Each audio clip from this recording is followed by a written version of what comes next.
Praise Lord. Today's scripture reading 2 Samuel chapter 20.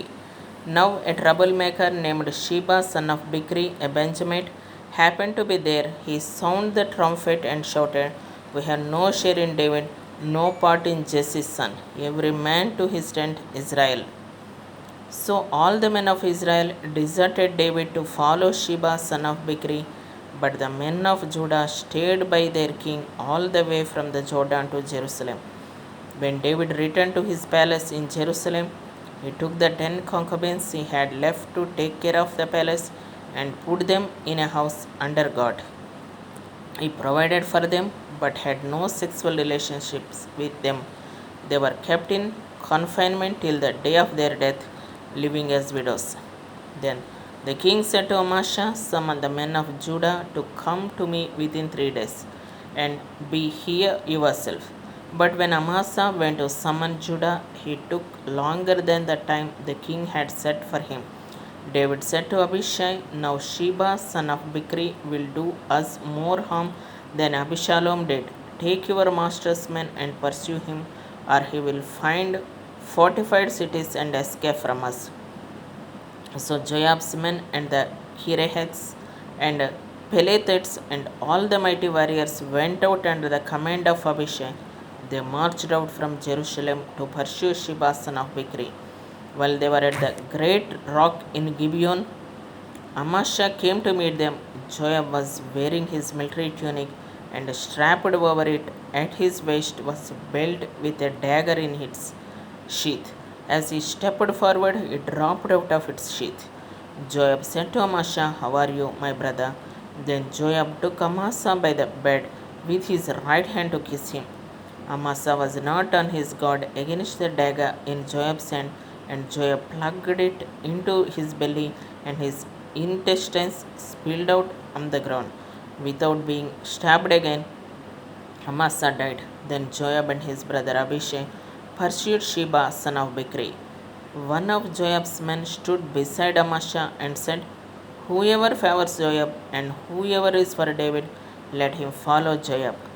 Amasa lay wallowing in his blood in the middle of the road, and the man saw that all the troops came to a halt there. When he realized that everyone who came up to Amasa stopped, he dragged him from the road into a field and threw a garment over him. After Amasa had been removed from the road, everyone went on with Joab to pursue Sheba son of Bichri. Sheba passed through all the tribes of Israel to Abel Beth Makkah and through the entire region of the Bichrites, who gathered together and followed him. All the troops with Joab came and besieged Sheba in Abel Beth Makkah. They built a siege ramp up to the city, and it stood against the outer fortifications while they were battering the wall to bring it down. A wise woman called from the city, "Listen, listen, tell Joab to come here so I can speak to him." He went toward her, and she asked, "Are you Joab?" "I am," he answered. She said, "Listen to what your servant has to say." "I am listening," he said. She continued, "Long ago they used to say, 'Get your answer at Abel,' and that settled it. We are the peaceful and faithful in Israel.